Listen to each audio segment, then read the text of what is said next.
tagad mazliet par pupu mazgāšanas un testamentu atrietināšanas robotus iekšām. Šīs ir smadzenes. Rekur šeit ir kamera. Nezinu, jāpakaļās tā, lai var redzēt. Katra govs tiek identificēta. Tiek identificēta vieta, kur atrodas viņas kājas, jo tas slaukšanas robots ies te, tas pupu mazgāšanas robots ies te pa vidu. Un tiek identificēts arī pupu atrašanās stāvoklis.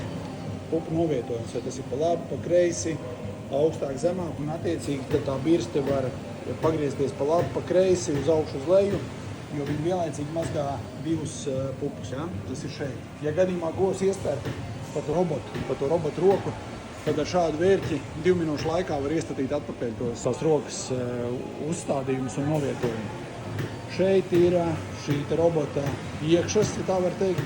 No šejienes tiek ņemts jau mums Latvijā pazīstamais Saniclean Sanitizer pupu kopšanas līdzeklis, ko mēs izmantojam arī Sanicleans pupu mazgāšanas un testamentu atrietināšanas birstēs.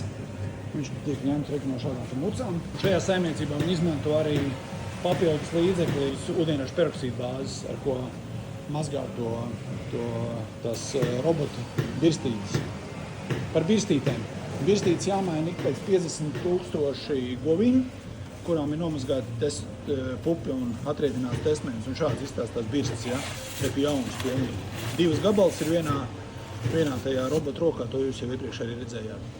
Tā kā tā, īsumā, tāda izskatās tā robota iekšpusē. Čau!